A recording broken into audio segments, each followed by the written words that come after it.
Aslema marhaba bikoum, bienvenue à tous.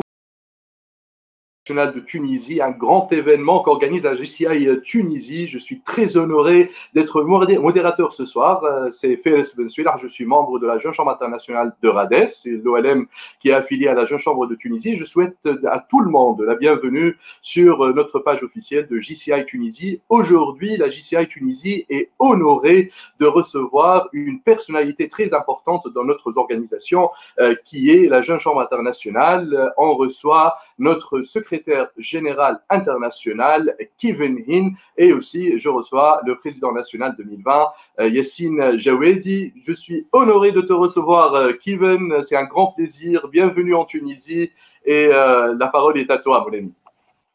Bonsoir à tout le monde. Sahashri.com. Donc, Sahashri.com.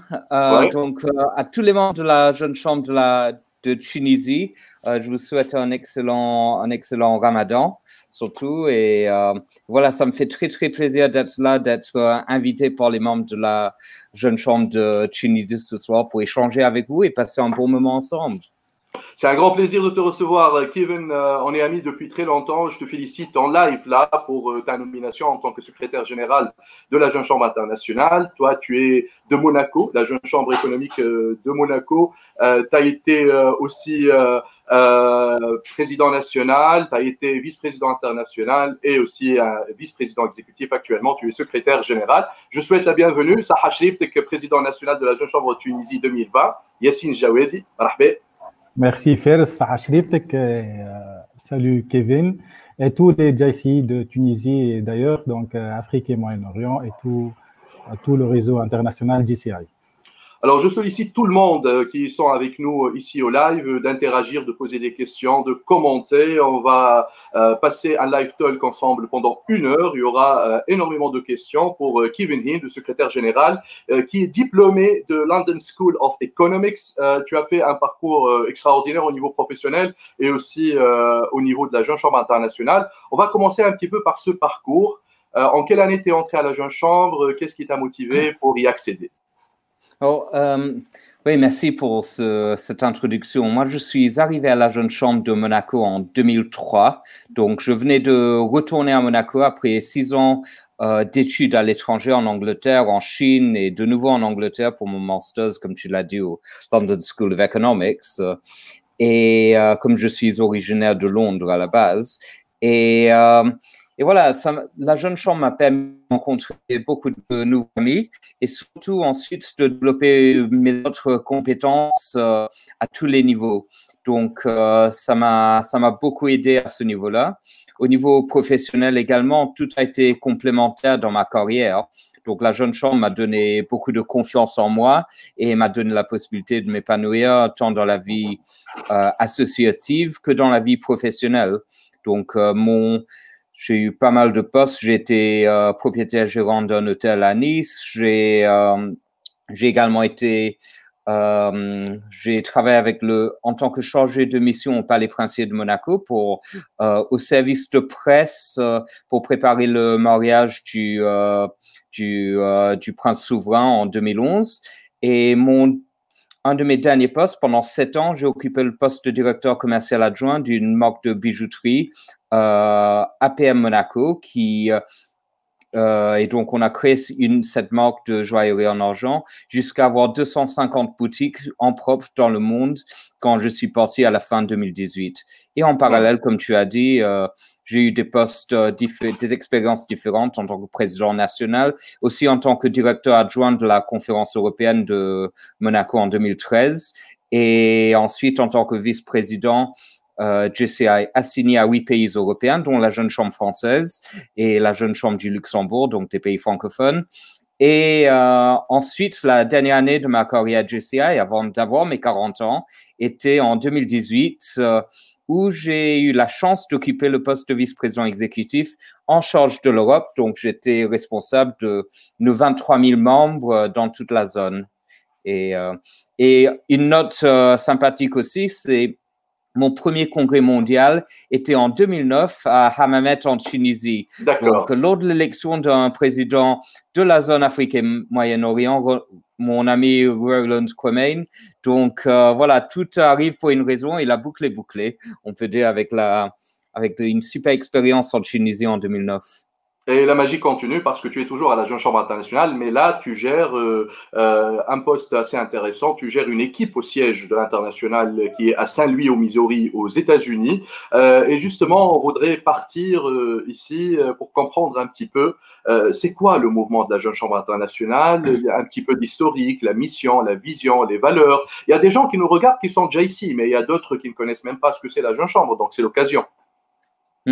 Alors, effectivement, la Jeune Chambre, c'est un mouvement mondial de jeunes leaders entrepreneurs qui a été fondé en 1915 aux USA, à Saint-Louis, par un monsieur qui s'appelle Henry Gibson Beer. Donc, à la base, c'était une organisation qui était affiliée à la Chambre de commerce locale et ensuite s'est développée pour toucher différentes personnes et différents thèmes dans la vie. Donc, la Jeune Chambre, le mouvement Jeune Chambre, c'est un mouvement humaniste, apolitique et non religieux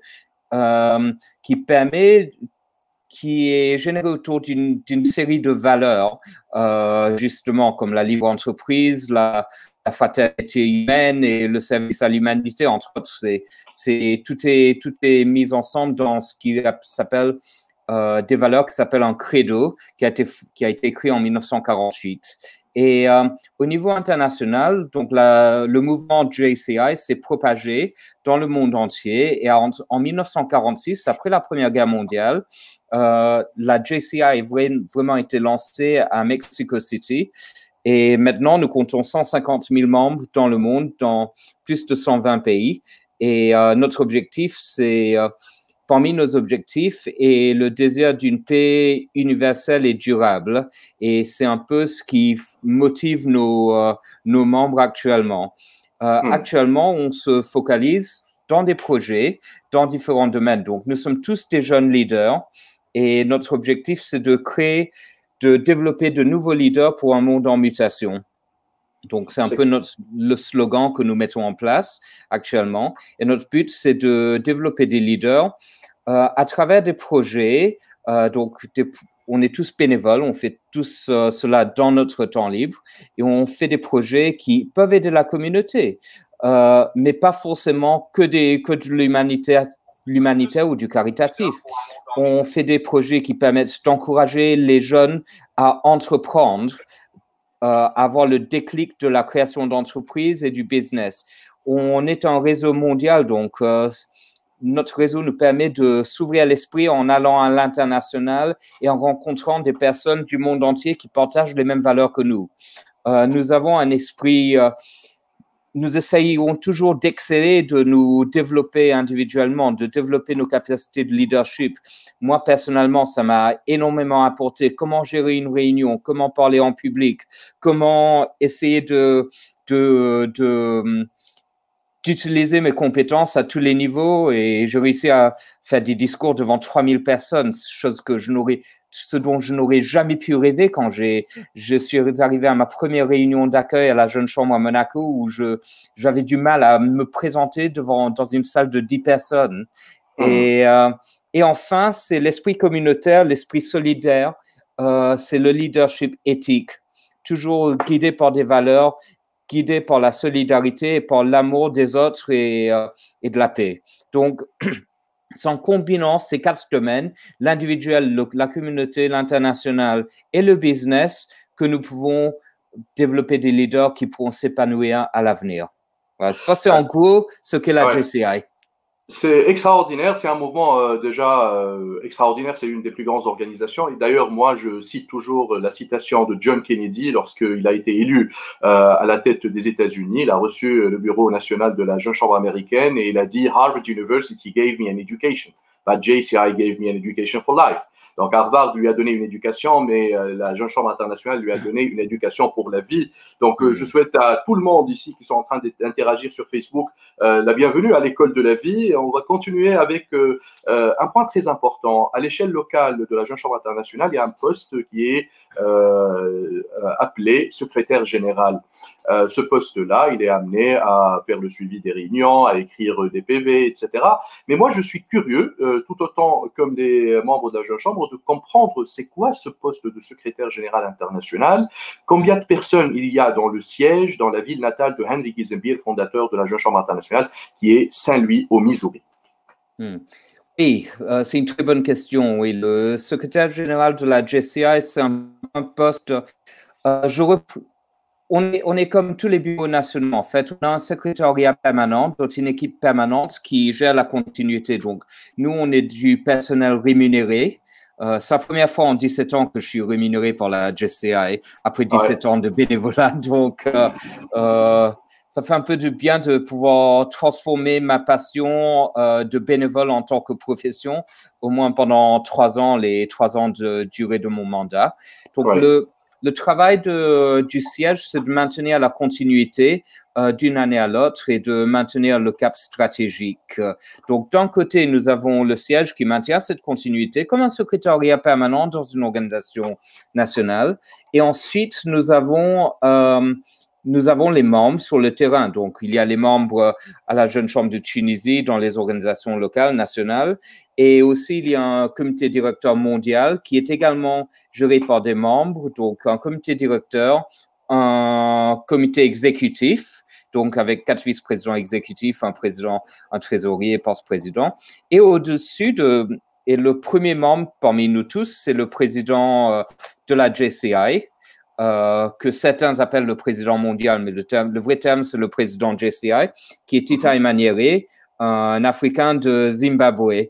C'est un très bon ami à moi avec qui on était vice-président exécutif ensemble en 2018 et c'est lui notre leader de cette année. Et donc, mon rôle en tant que secrétaire général, il y a 2 rôles. Le premier, c'est de gérer tout le personnel et de manager. Donc, c'est un peu d'être le président-directeur général du personnel du siège. Alors, on parle du siège à Saint-Louis, mais en fait, nous avons du personnel partout dans le monde.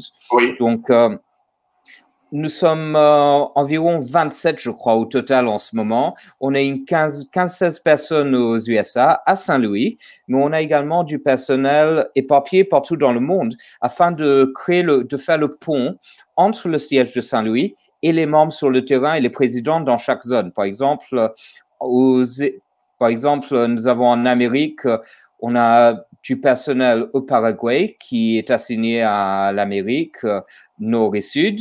Nous avons du personnel en Europe, à Berlin, assigné à la zone Europe. Il y a une personne au Japon qui est assignée à l'Asie-Pacifique. Et en Afrique, nous avons 3 personnes, 2 personnes au Cameroun et une personne au Nigeria, notre directeur de zone Tunji Oyemi au Nigeria, qui s'occupe de l'Afrique et du Moyen-Orient. Donc, il y a du personnel partout dans le monde que nous gérons à ce niveau-là. Et donc, ça, c'est mon premier rôle, maintenir les finances, faire en sorte que tout fonctionne et gérer toutes les fonctions. Comme dans une société, on a le marketing, on a les événements, on a le recrutement et le développement, on a les finances, le côté informatique. Donc, en gros, mon premier rôle, c'est d'être le PDG d'une PME. Donc, c'est une expérience passionnante pour moi. Je retourne aux sources quand j'étais PDG de mon hôtel il y a 15 ans. Et donc, c'est une super expérience à ce niveau-là. Le deuxième rôle, c'est de maintenir la continuité. C'est un peu plus le rôle de secrétaire, entre guillemets, de maintenir la continuité avec le board mondial, d'être le pont, justement. Je viens de sortir d'un appel de 2 heures avec certains présidents nationaux européens qui voulaient me poser des questions sur la conférence européenne et sur le congrès mondial et sur les événements généraux. Donc, je suis à disposition de nos membres pour les aider d'un point de vue un peu technique également. Donc, ça, c'est un peu mes rôles et également d'assister le président du CI et le comité exécutif à accomplir toutes les missions. Donc, je suis un peu le bras droit du président d'une certaine manière pour l'aider à accomplir ses tâches, surtout quand il voyage, et pour moi de maintenir la boutique. Donc, moi, je reste basé à Monaco pour le moment. Je suis en confinement à Monaco, je ne suis pas aux États-Unis, mais c'est pas grave parce qu'avec la technologie que nous avons, c'est très facile de communiquer. Je communique avec mes équipes tous les jours. On a des réunions d'équipe 3 fois par semaine, donc il n'y a aucun souci. J'ai l'impression d'être avec eux tout le temps. Donc, je trouve ça très pratique. Heureusement que nous sommes en 2020 avec cette situation et pas en 2000 quand il n'y avait pas cette communication que nous avons maintenant. Je confirme parfaitement. Donc, la Jeune Chambre internationale a plus que 100 ans. Il y a beaucoup de leaders très reconnus mondialement qui étaient membres à la Jeune Chambre internationale. Donc, c'est une fabrique quelque part, c'est une fédération de formation de leaders, de jeunes entrepreneurs, des personnes qui sont très influentes sur la scène internationale. La Jeune Chambre internationale se retrouve aussi dans une carte associative assez diverse et bruyante. Il y a énormément d'organisations. Quelle différence ou qu'est-ce qui différencie la Jeune Chambre internationale des autres organisations, bien sûr, qu'on respecte et qu'on salue? Oui, c'est une bonne question. Comme toute entreprise ou comme toute personne, on doit avoir notre avantage concurrentiel et trouver notre niche dans tout ce que nous faisons. Alors moi, j'explique toujours la JCI comme un cadran de montre avec quatre segments. Donc, les 4 segments, ce sont nos 4 zones d'opportunité. C'est ce qui nous définit. C'est d'être des leaders dans la communauté, dans l'international, dans la formation et dans le business.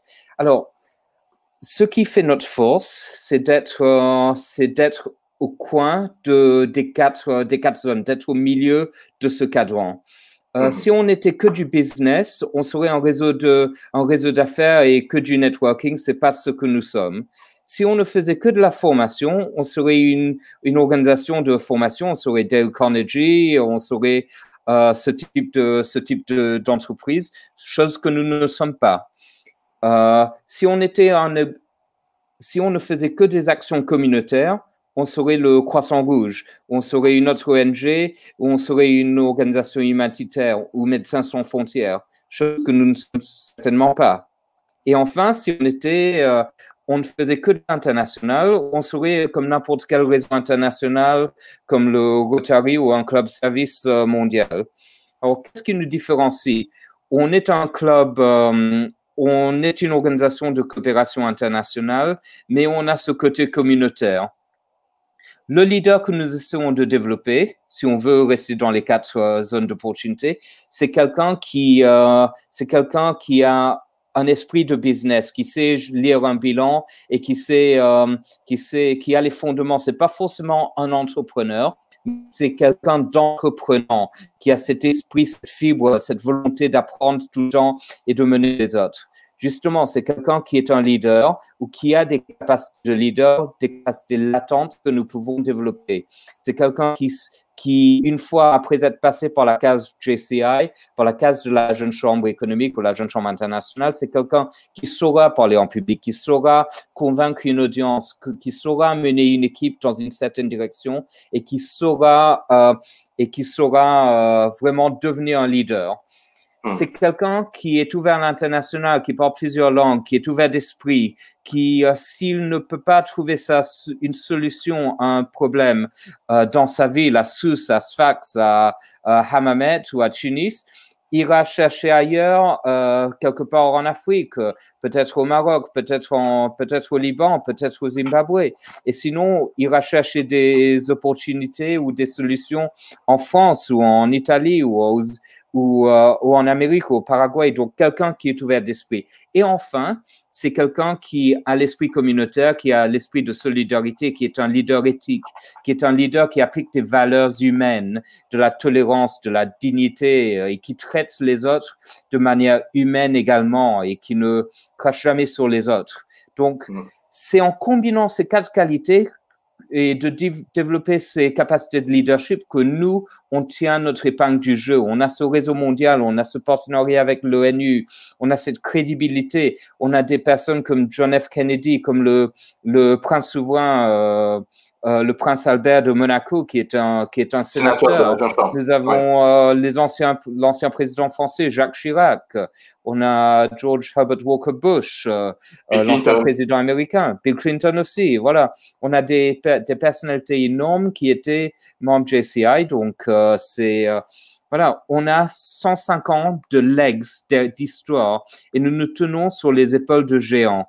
Et c'est comme ça que j'aime bien expliquer ce que nous sommes et pourquoi nous sommes différents des autres et pourquoi un membre peut nous rejoindre. Moi, j'en suis je pense que mon parcours, c'est ce qui j'aimerais bien que ça arrive à tout le monde, ce type de parcours qui m'a permis de développer, de m'épanouir, de faire quelque chose que j'adore, même dans ma vie professionnelle.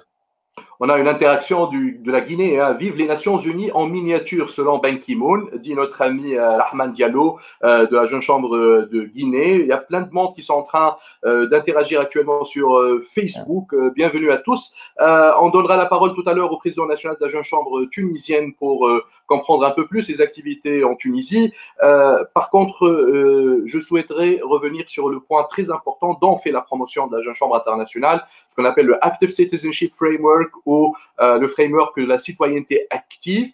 Ça veut dire quoi? Parce que je pense qu'il y a une petite confusion là-dessus. Alors justement, la citoyenneté active, c'est quelque chose qui ne fait pas penser. La JCI en 1915, quand Henry Kissinger l'a créé, on ne faisait pas la promotion de la citoyenneté active. La citoyenneté active, c'est que n'importe quelle personne dans la communauté peut faire une différence en trouvant des solutions durables pour la communauté. Et donc, c'est un concept complètement valable et valeureux d'ailleurs, qui est en lien avec nos valeurs. Le souci, alors c'est quelque chose qui a été mis en place à la fin des années 2000, donc vers 2008 dans le plan stratégique. C'est là que nous avons changé notre vision, qui était d'être le principal réseau mondial de jeunes leaders entrepreneurs, et nous sommes devenus le principal réseau mondial de jeunes citoyens actifs. Alors, le souci que nous présente cette image, c'est que c'est la question que tu viens de me poser. C'est qu'est-ce que ça veut dire? Donc, quand moi, je suis en train de présenter, ou n'importe quel membre est en train de présenter à un partenaire ou un ministre ou un président de la République ce que la DCI, les citoyens actifs, qu'est-ce que c'est? On passe une demi-heure à essayer d'expliquer ce que c'est, on perd le fil et on perd notre accroche. Alors, je préfère et c'est pour ça que nous sommes en train de changer. Nous avons changé notre slogan l'année dernière, qui était je sais plus comment le dire en français. C'était Leadership mondial de jeunes citoyens actifs. Et maintenant, on a changé ça en devenant développer des leaders pour un monde en mutation. Qu'est-ce que ça change? C'est que nous avons remplacé le terme citoyens actifs par le terme de leader. C'est quelque chose qui est beaucoup plus parlant, qui nous permettra de beaucoup plus nous vendre à de nouveaux membres et à des partenaires et que ce soit dans le gouvernement, dans le business. Et c'est pour ça que je préfère nous présenter comme un réseau de jeunes leaders entreprenants.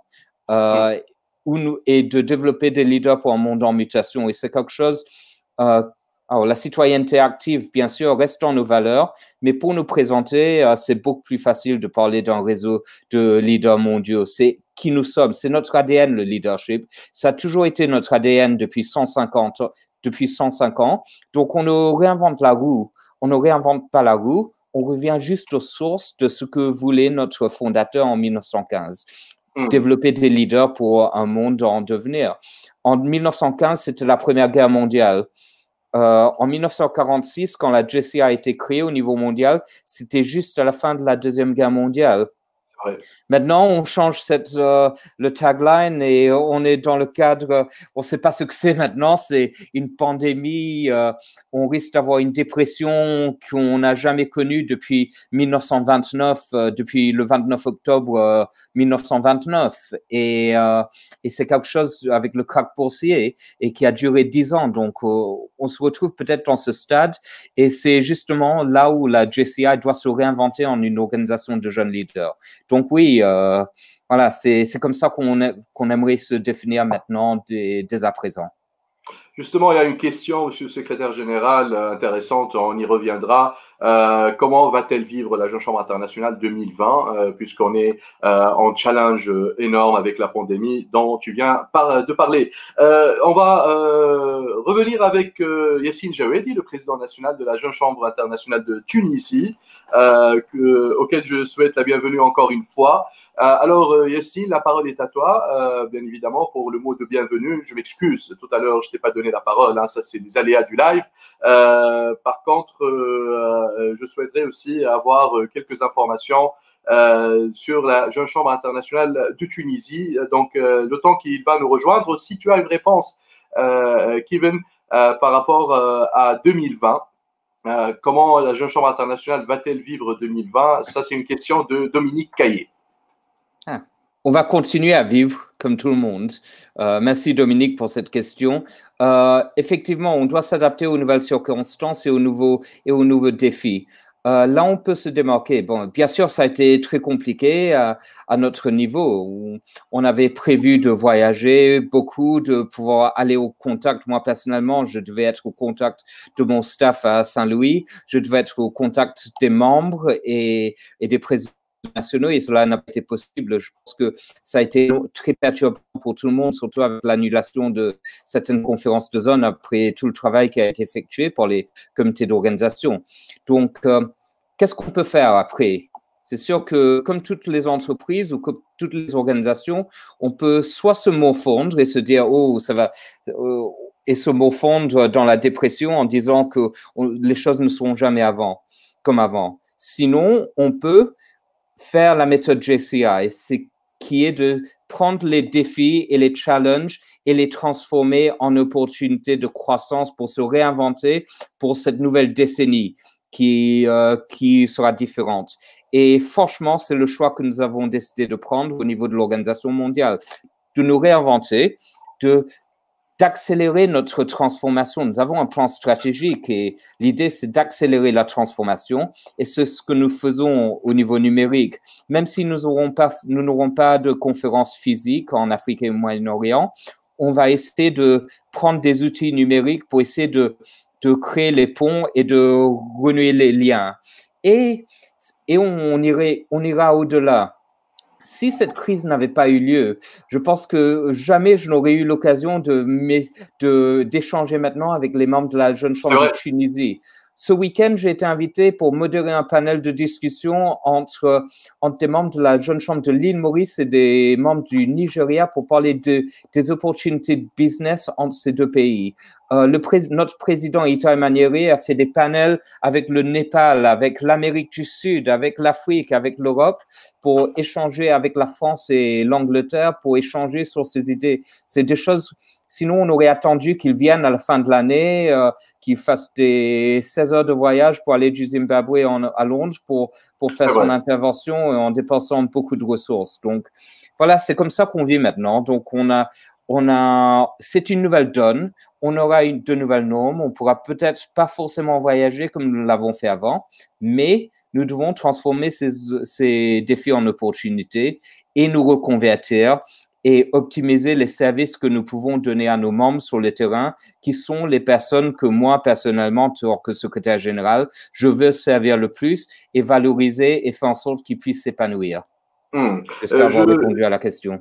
C'est très bien répondu. Crispin Bottomley dit merci pour l'entretien en français pour nos membres francophones. C'était ça l'objectif. Je salue tous les officiers et les anciens officiers qui nous rejoignent. Mohamed Hatem Mahsin, Hamdi Kshida, ancien VPI de la Jeune Chambre internationale. Tout le monde est en train de nous regarder. Et justement, je donne la parole ici à notre président national de la Jeune Chambre tunisienne, Yassine El Jawedi. Tu vas bien sûr introduire ton mot de bienvenue et on va attaquer directement avec la première question. La Jeune Chambre internationale de Tunisie et les réalisations phares. C'est à toi, Yassine. Merci, Fers. Merci, Kevin. Alors, je vais rebondir sur le mot ou le nouveau slogan qui est préparer des leaders pour un monde en mutation. Et nous sommes en pleine mutation donc, dans cette année exceptionnelle. Et c'est par rapport à ça que tous les membres de la JCI Tunisie, donc par tout le territoire tunisien, ils ont réagi face à cette mutation qui est venue suite au Covid. Donc, je vais faire juste une présentation de la Jeune Chambre Tunisie, qui est une organisation nationale filiale de la Jeune Chambre internationale, qui a maintenant 59 ans, et des milliers de jeunes citoyens et leaders, que ce soit membres, alumni et sénateurs, donc qui sont répartis sur tout le territoire tunisien, qui ont bâti une réputation qui fait de cette organisation l'une des plus grandes organisations de jeunes en Tunisie. C'est quoi les réalisations phares, si on parle de la Jeune Chambre internationale, et surtout en 2020, malgré le fait qu'on est en confinement, Covid-19, peut-être on n'a pas eu la chance d'être sur le terrain, mais il y a eu tellement d'actions online et même sur le terrain pour lutter contre le Covid-19. Tout à fait, Fares. Le Covid-19 ou le confinement nous a, contrairement à ce qui a été attendu, donc le confinement a pratiquement triplé le nombre d'activités par rapport aux organisations locales, et on est passé une moyenne de 70 activités par mois, donc à plus de 200 activités grâce à nos membres, grâce à nos organisations locales qui ont réellement été là quand le pays a demandé du soutien et ont montré que on a été bien équipé pendant les années, pendant ces 58 ans, 8 ans, à réagir, à changer d'une façon rapide et à s'adapter d'une façon rapide à ce qui se passe. Donc, de par les actions de sensibilisation, d'actions de dons qui ont été donc réparties sur le territoire,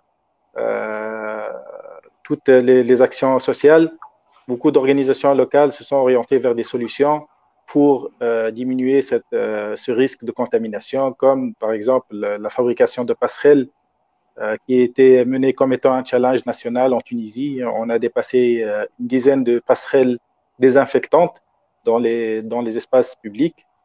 Il y a aussi la fabrication de bavettes, la fabrication de masques, mais aussi un grand échange international entre organisations nationales, entre OLM en Afrique, au Moyen-Orient, et intercontinental aussi, sur des sujets par rapport à la période post-Covid, par rapport à l'économie post-Covid et par rapport à comment adapter la digitalisation, et aussi notre thème national, comme par hasard, cette année.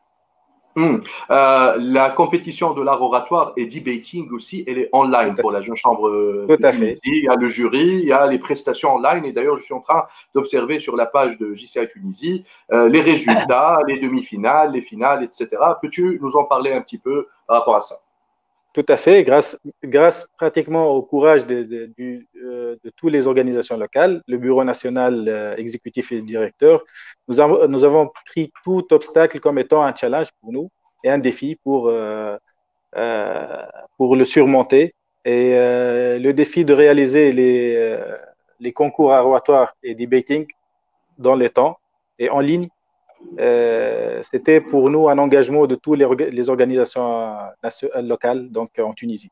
Depuis samedi, les zones, on a commencé par la zone A, C et B, ils ont déjà commencé leur concours oratoire et debating, et ça va s'étaler jusqu'à dimanche prochain, là où il y aura les finales, vendredi, samedi et dimanche, finale oratoire, debating, en français et en anglais.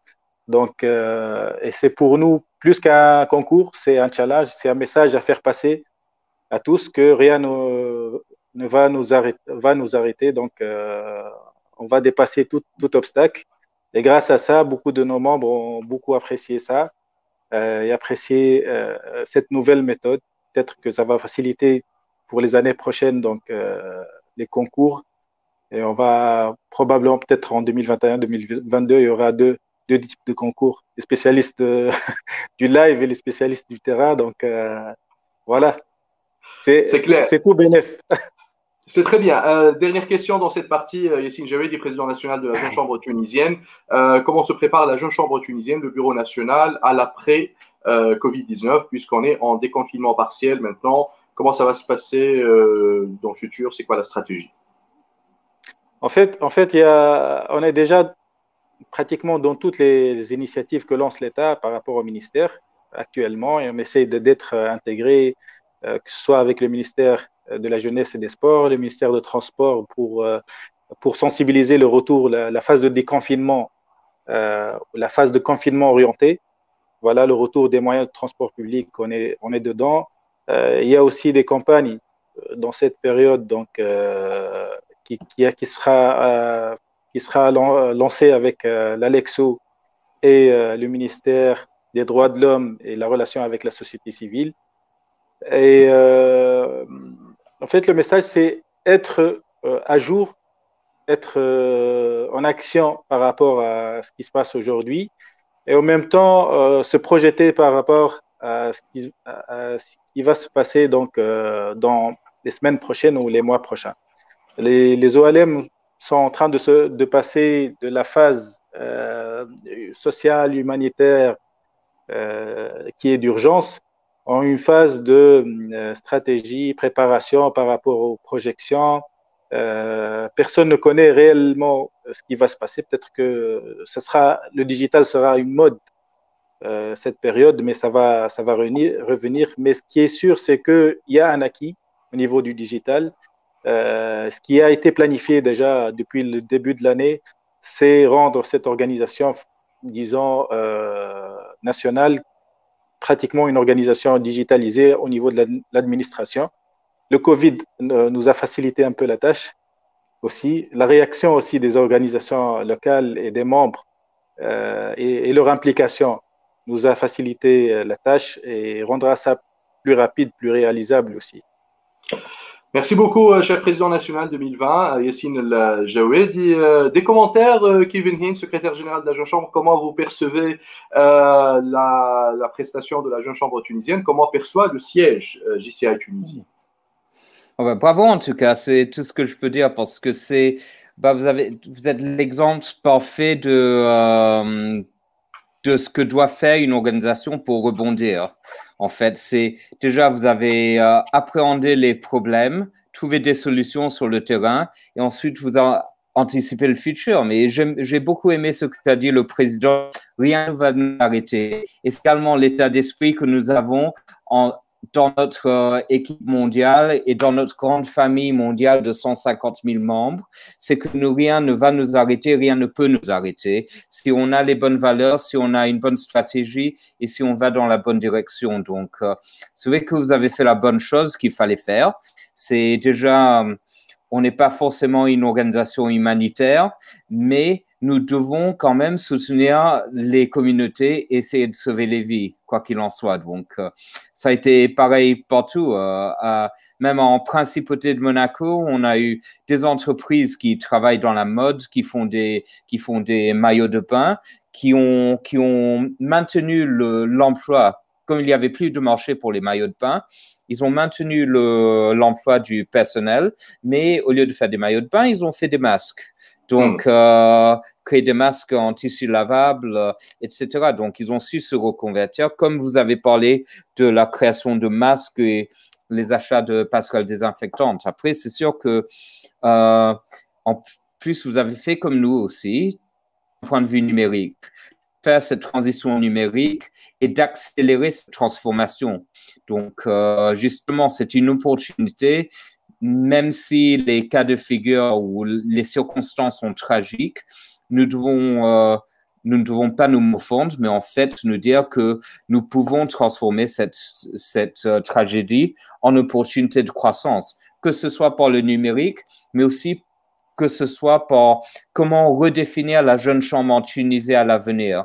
Et ce sont les prochains mois et les actions qui auront lieu dans les prochaines semaines ou les prochains mois, comment est-ce que la Jeune Chambre de Tunisie, tout comme comment est-ce que la Jeune Chambre mondiale pourra trouver des solutions à cette crise économique qui va tomber sur nous d'une manière incroyable, malheureusement, et cette déferlante de faillites d'entreprises et de chômage qui vont avoir lieu, comment est-ce que nous pourrons y faire face et trouver des solutions durables? Et c'est là que nous aurons notre rôle à jouer qui pourra définir la JCI dans le monde et aussi en Tunisie durant les prochains mois. Et c'est là que nous devons trouver notre niche et notre avantage concurrentiel. Et justement, c'est une organisation, Kevin Hinn, qui a 100 ans. On parle de monde en mutation, un changement continuel. Comment on peut maintenir cette organisation? Comment la nouvelle vision, probablement, demande sénateur Mohamed Boubakri, c'est quoi la nouvelle vision de la Jeune Chambre dans les années à venir, hein, dans un monde qui est en mutation? La vision de la Jeune Chambre, c'est un peu comme j'ai expliqué. Notre but, notre vocation, c'est de développer ces leaders. Alors, qu'est-ce qu'on fait? Avant, la position qu'on avait, si on se met dans le cadre de la citoyenneté active ou des positions comme ça, l'idée, c'était que nous devions prendre nos membres, citoyens actifs, qui devaient aider JCI à effectuer le changement positif à tout prix. Donc, ça, c'est dans les communautés. Ça, c'est un peu le message qu'il y avait jusqu'à cette année. Le message qui change maintenant, c'est le contraire. Notre but ultime, c'est le changement positif, c'est la paix dans le monde et la paix mondiale et durable. Sauf qu'on veut y arriver de manière différente. C'est que la JCI va donner des opportunités de développement à de jeunes personnes qui ne sont pas forcément leaders maintenant, mais qui ont le potentiel et le talent pour devenir des leaders à l'avenir. On amplifie leur talent grâce à des opportunités dans le business, dans l'international, de développement personnel et dans la communauté. Donc, on leur donne tous les moyens, les outils pour réussir. Et une fois qu'ils seront passés par la case JCI, qu'ils auront appris, qu'ils seront devenus les leaders qui maîtrisent les 4 domaines d'opportunité, à ce moment-là et seulement à ce moment-là, ils iront peut-être dans 1 an ou 2 ans ou 5 ans ou 10 ans ou 20 ans quand ils sont sénateurs ou dans 30 ans quand ils ont l'opportunité, ils pourront devenir des leaders dans le business, créer leurs entreprises qui sera précurseur dans un certain domaine. Ils pourront devenir leaders et influenceurs dans le gouvernement, mais des influenceurs positifs grâce à notre côté éthique et humaniste, et des leaders dans la société civile. Et c'est grâce à cela, en créant les leaders qui changeront ce monde en mutation et le monde de demain, que nous pourrons tirer notre épingle du jeu au sein de notre organisation mondiale. Et justement, on parle du continent africain, puisqu'il y a énormément de personnes qui nous suivent de l'Afrique francophone et aussi la partie francophone de l'Europe, la France, la Belgique, la Suisse, Monaco, etc. Si on parle de plan stratégique, parce que la Jeune Chambre internationale, c'est une grande organisation, elle a un plan stratégique clair, quinquennal, probablement. Et là, le monde change et même les experts dans le monde entier parlent de on va revenir à la normale, si on peut dire ça, dans probablement quelques années. Hein, ça ne sera pas dans 2-3 ans. Donc, la Jeune Chambre a-t-elle anticipé ça ou est-elle en train de mettre un plan actuellement pour faire face à ces 3 ans que je ne dirais pas durs, mais probablement spéciaux? OK. Je vais répondre de manière. Déjà, est-ce qu'elle a anticipé cela? Est-ce que en 2019, en novembre 2019, quand nous sommes retrouvés à Tallinn pour préparer l'année 2020, on avait anticipé que 2 mois plus tard, le monde serait pris pour un fléau que nous ne connaissons pas depuis des années? Non, on n'avait pas anticipé. Honnêtement, non, ça aurait été un peu compliqué. Il nous aurait fallu une belle boule de cristal. Donc, non, nous n'avons pas anticipé cela. Ce que nous avions anticipé d'une manière certaine visionnaire avec le recul, c'est que notre plan stratégique, le fait d'accélérer la transformation, était vraiment établi pour nous mettre dans ces conditions de réussir. Le plan stratégique parle de la transition numérique, parle de changer les événements et de transformer les événements pour qu'ils puissent être axés envers les membres. Et c'est la plateforme sur laquelle j'ai été élu, c'est de redonner le pouvoir aux membres pour les valoriser. Donc, faire en sorte que les membres se sentent valorisés, qu'ils se sentent spéciaux, qu'ils se sentent épanouis chaque fois qu'ils interagissent avec un leader de l'organisation. C'était également ce que je voulais faire quand j'étais président national, vice-président et vice-président exécutif. Donc, ce discours n'est pas nouveau de mon côté. Mais voilà, donc on avait déjà anticipé d'une certaine manière. Et l'accélération de la transformation, ça a été certes forcé, le fait de mettre des formations en ligne, mais cela nous ouvre des portes d'opportunités énormes. Le fait d'avoir, comme l'a dit le président national Yacine, le fait d'avoir des formations interactives, de faire des joutes oratoires en ligne et de la prise de parole en public en ligne, c'est quelque chose qui est inouï et qui demande des compétences différentes que si on faisait une assemblée générale physique ou des joutes oratoires physiques. La manière d'interagir avec les personnes est différente. Nous devons trouver des manières créatives d'interagir dans les joutes oratoires.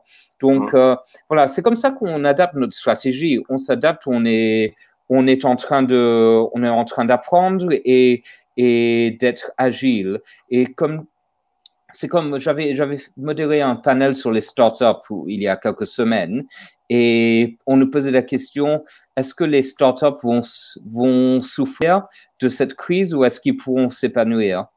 Alors, bien sûr que tout le monde va souffrir, surtout si c'est une startup dans la vidéoconférence, elle va certainement moins souffrir qu'une startup dans le tourisme actuellement ou dans le transport.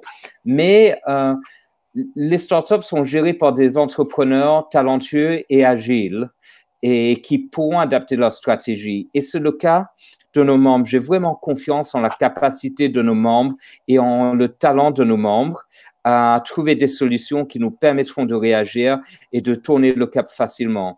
Alors, je pense pas qu'il faut s'inquiéter sur nous, sur notre pérennité et notre survie au niveau mondial.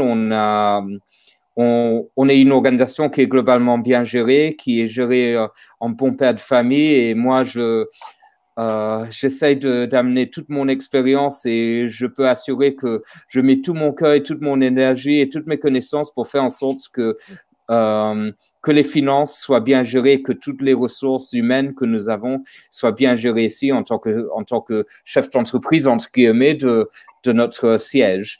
Et on a des réserves qui nous permettront de survivre malgré tout. On doit quand même faire attention. On va sûrement avoir des conséquences financières du fait de l'annulation de certaines conférences. Et peut-être qu'il y aura moins de personnes qui seront présentes au Japon pour notre congrès mondial, malheureusement, tout simplement parce qu'ils ne pourront pas quitter leur pays ou qu'ils ne pourront pas voyager. Ce qui me ramène à ta question sur l'Afrique. Que peut jouer l'Afrique et le Moyen-Orient dans cette crise? J'ai toujours dit que, et j'ai vu, mon premier contact vraiment avec la zone Afrique et Moyen-Orient était au Liban au mois de janvier avec les présidents nationaux. C'était un événement génial d'ailleurs, où j'ai eu le plaisir de rencontrer le président Yacine et d'autres personnes et d'autres présidents. Et j'ai été vraiment impressionné par le talent des membres et surtout la passion, mais aussi la qualité de nos présidents nationaux et des membres sur le terrain, la qualité des projets et la qualité de la vision des personnes. Comment est-ce qu'on peut avoir l'envie de donner envie de cette manière? Et je sais que l'Afrique, c'est un diamant brut dans le monde de la JCI. C'est un diamant qui demande des ressources pour que nous puissions le polir, pour qu'il puisse briller de toutes les facettes. Et c'est ce que nous nous évertuerons de faire au niveau du siège, surtout le fait d'avoir un président africain cette année comme durant mes 3 années, durant mon année de président national, c'était sous la présidence de Roland de la JCI Cameroun. Durant mon année de vice-présidence, j'étais sous la présidence inspirationnelle de Pascal de la JCI Nigeria. Et cette année, mon premier en tant que secrétaire général, j'ai un président de la zone Afrique et Moyen-Orient également.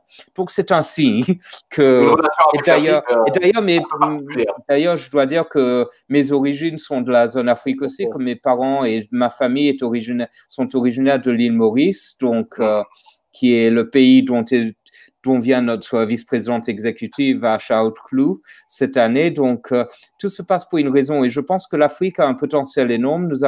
Vous avez le talent, vous avez les ressources. Là où on pourra vous aider, c'est en créant davantage de synergie avec le reste du monde, de faire en sorte qu'il y ait moins de barrières de la langue. C'est pour ça que je prends le plaisir à vous parler en français ce soir, pour pouvoir toucher nos membres francophones qui sont d'une valeur extraordinaire dans notre organisation, pour faire en sorte que le fait qu'ils ne parlent pas, que certains ne parlent pas forcément l'anglais, même si beaucoup parlent un excellent anglais, cela ne vous empêchera pas de bénéficier des services de la JCI au niveau mondial à cause de la barrière de la langue. Voilà, donc je pense que l'Afrique, c'est vraiment notre avenir. C'est un continent qui a un potentiel énorme. Et donc, nous allons mettre tout en œuvre pour vous soutenir au-delà de cette période difficile et pour que vous puissiez transformer les défis en opportunités aussi et devenir une des régions fortes au niveau de la JCI mondiale. Voilà. C'est clair. Merci, Kevin. J'enchaîne avec une question et ça rejoint aussi un petit peu la question de Moab. Ma question est, on est connu comme école de formation. À un certain moment, bien sûr, on avait ce qu'on appelle le JCI Training ou l'Université de la Jeune Chambre internationale qui faisait la qualification des formateurs dans une formation de formateur niveau 1, niveau 2 et autres avec des titres et ainsi de suite. Actuellement, la Jeune Chambre internationale dispense toujours des modules de formation sur sa plateforme jci.cc. Il y a aussi un nouveau module qui est JCI Facilitator pour la création de nouveaux facilitateurs. Et Moab dit, est-ce que peut-être ça sera un business model pour nous si les Jeunes Chambres internationales travaillent sur des formateurs qualifiés pour des prestations en entreprise? Probablement, ça pourrait financer les différentes actions, activités, projets de nos OLM. Qu'est-ce que vous en pensez, hein? Donc, moi, je relate cette partie. OK. Merci beaucoup, Mouad, pour cette question très, très intéressante. Effectivement, la formation, c'est quelque chose qui est au cœur des débats depuis une dizaine d'années. Avant, jusqu'en 2010-2011, la JCI a été connue pour la qualité de ses formateurs. Nous avions un système qui permettait d'avoir des formateurs de très haut niveau, au niveau international. Et c'était très bien. On avait des formations de très haute. Le souci qu'on avait avec cette période, c'est que la formation faisait de l'ombre au reste, malheureusement. Et après, on était perçu comme une organisation uniquement pour former des formateurs, ce qui n'est pas notre but. Mon point de vue personnel, c'est après ce système de valorisation des formateurs ou de formation de Train the Train a été complètement aboli et ça a été juste remis au goût du jour il y a 2 ans avec l'introduction de JCI Facilitator. Je trouve, comme toujours, qu'il faut trouver un juste milieu entre les deux. On ne doit pas être une organisation purement de formation parce que c'est pas notre objectif. C'est pas notre mission, c'est pas notre vision et de devenir une organisation qui forme des formateurs. Ça fait partie des prestations que nous pouvons offrir à des membres. Par contre, ce que nous voulons faire, et c'est ce sur lequel je vais m'atteler durant les prochaines années, c'est pas forcément cette année, mais cette année, j'ai déjà beaucoup de chantiers en cours, l'informatique, les événements, les finances, la stabilisation du personnel. Donc, cette année, mon emploi du temps est assez chargé. Mais l'année prochaine, on va commencer à nous attaquer à la formation pour essayer de redynamiser la formation. Donc, j'ai une excellente... notre manager responsable des formations, c'est Comfort Nkeri, anciennement de la vice-présidente de formation de la JCI Cameroun, qui est maintenant installée aux États-Unis, au siège des États-Unis et qui fait un travail absolument formidable pour développer les formations. Et justement, ce qu'on veut faire, ce n'est plus des formations génériques centrées sur la citoyenneté active ou sur des thèmes comme ça. Bien sûr, ça va rester, mais on est en train de retourner ça autour des 4 domaines d'opportunité afin que nous puissions nous vendre. Donc, déjà, des formations comme Impact et Achieve ne vont plus exister d'ici quelques mois et ils seront remplacés par JCI Discover, JCI Explore et JCI Adventure. Donc, toutes ces cours seront réorganisés pour les 4 zones d'opportunité. Notre vision, en revanche, c'est de devenir un pôle d'excellence au niveau de la qualité des formations que nous avons pour que nous puissions ensuite attirer des personnes externes ou même des entreprises, comme l'a suggéré Mouad, pour essayer de changer l'apparence que nous donnons. Par exemple, nous sommes en train de développer des formations de leadership, des formations de gestion financière pour des non-financiers. On est en train de commencer à envisager des cours sur l'entrepreneuriat pour motiver les gens. Et c'est d'autant plus intéressant maintenant que la JCI doit se focaliser sur le développement économique et sur comment rebâtir et relancer les économies dans les pays qui ont été affectés par le virus, par la pandémie. Il y a beaucoup de jeunes qui vont perdre leur travail dans cette crise, qui vont se retrouver au chômage. Donc, qu'est-ce qu'ils peuvent faire? Ils pourront se reconvertir et faire autre chose, surtout ceux qui étaient dans l'hôtellerie. Et je pense que la Tunisie aura des soucis comme les pays comme la Grèce ou comme l'Espagne ou l'Italie, où l'hôtellerie ou les voyages ne pourront pas se relancer du jour au lendemain. Et donc, ces jeunes vont devoir se relancer. Soit ils pourront trouver du travail ailleurs, soit ils se retrouveront au chômage, ce qui serait tragique, soit ils pourront choisir la voie entrepreneuriale. Donc, là que nous pourrons tirer notre épingle du jeu en formant les jeunes entrepreneurs de demain à trouver de nouvelles voies pour se développer et trouver des niches. Donc, le cas de la citoyenneté active que nous avons actuellement pour les projets communautaires pourra aider les jeunes à trouver des idées de business qui, en fonction des besoins de la communauté, des besoins des clients potentiels. Et on compte essayer de lancer une série de formations entrepreneuriales là-dessus. On ne veut pas faire des formations entrepreneuriales basiques. On veut utiliser le talent, exploiter et prendre avantage des talents qu'ont nos membres pour essayer d'échanger sur leurs expériences personnelles et créer des formations sur l'entrepreneuriat ou sur la gestion financière ou sur le leadership qui sont de très haut niveau, qui sont des références au niveau mondial. C'est ça la vision que nous avons pour l'avenir des formations. Et bien sûr, pour cela, il faudra des formateurs de haut niveau aussi, et c'est quelque chose que nous pourrons essayer de développer à l'avenir. Rien n'écrit dans la pierre. Je suis prêt à écouter les échanges là-dessus, à voir le feedback de nos membres sur le terrain dans cette direction. Mais c'est la direction dans laquelle nous devons aller, c'est la valorisation de nos membres. Parce qu'en valorisant nos membres, c'est comme ça que nous pourrons développer notre réseau parce que le talent attire le talent. Et quand nous mettons en avant le talent de nos membres existants, que ce soit au niveau professionnel, que ce soit au niveau JCI, à quelque niveau que ce soit, cela nous permettra de recruter des talents encore plus grands dans la communauté, des jeunes personnes qui auront de la valeur ajoutée en rejoignant la JCI et puis qui pourront donner de la valeur ajoutée à la JCI aussi. Donc, c'est une situation gagnant-gagnant où tout le monde gagne. Et c'est vraiment l'état d'esprit que nous essayons de mettre en place.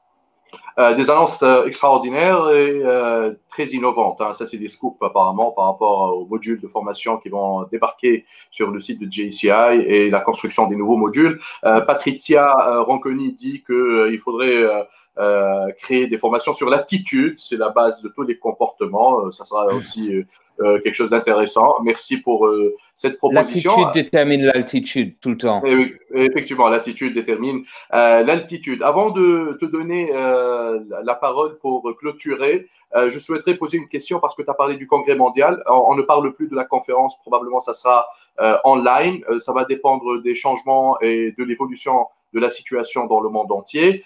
Mais apparemment, jusque-là, probablement, on garde le congrès mondial au Japon pour 2020 en présentiel, à ce que j'ai compris. Oui, tout à fait. Et pour cette photo, pour décider, alors pour répondre à la première question sur la conférence, effectivement, elle ne va pas se tenir malheureusement en physique. Ce sera impossible vu la situation actuellement de la pandémie au Burkina Faso, malgré les efforts de nos amis burkinabés pour créer un bel événement. Mais je sais que l'équipe, alors cette conférence en ligne, les sessions ne seront pas gérées par le siège, mais seront pilotées vraiment par le board de zone. C'est un choix considéré de notre part. Nous allons bien sûr aider, mais nous voulons mettre en place, valoriser nos membres et montrer le talent et la créativité de nos membres dans ces situations difficiles. C'est pour ça que nous voulons donner cette opportunité au VPE et au vice-président qui, malheureusement, on est VPE une fois dans sa vie, on est vice-président une fois dans sa vie, on est président national une fois dans sa vie et on n'aura pas de conférence cette année. Donc, c'est vraiment triste. Pour moi, c'était la culmination de ma carrière à JCI de présider cette conférence. Donc, nous avons voulu vraiment donner l'opportunité au vice-président et au board régional de briller de tous les feux. Et donc, je pense qu'au mois d'août, vous allez avoir de très, très belles surprises. Tout comme je vous ai parlé des formations, c'est pas encore écrit dans la pierre, mais on a des idées innovantes partout et c'est vraiment notre but, c'est d'innover au maximum. Pour le congrès mondial, c'est trop tôt pour nous prononcer. Je pense qu'on sera dans une position. Alors, la fin des Fees Early Bird, c'est à la fin du mois de juin. Donc, je pense que d'ici là, on aura davantage de visibilité. Ça dépendra de la situation au Japon. Est-ce qu'on pourra rentrer au Japon? Est-ce qu'on pourra quitter nos pays sans avoir à rentrer en quarantaine derrière? Donc, c'est ça les questions que nous nous posons, mais nous sommes en échange permanent avec les organisateurs du Congrès mondial qui travaillent très dur. Eux, ils sont en contact permanent avec leur gouvernement pour savoir, et leurs autorités pour savoir quelle est la situation. Donc, ce qui est sûr, c'est que, bon, on espère que ça aura lieu pour qu'on puisse tous se retrouver. Mais si cela met en risque la santé de nos membres ou de nos partenaires, le congrès mondial n'aura pas lieu, on le fera en ligne ou on trouvera une autre solution.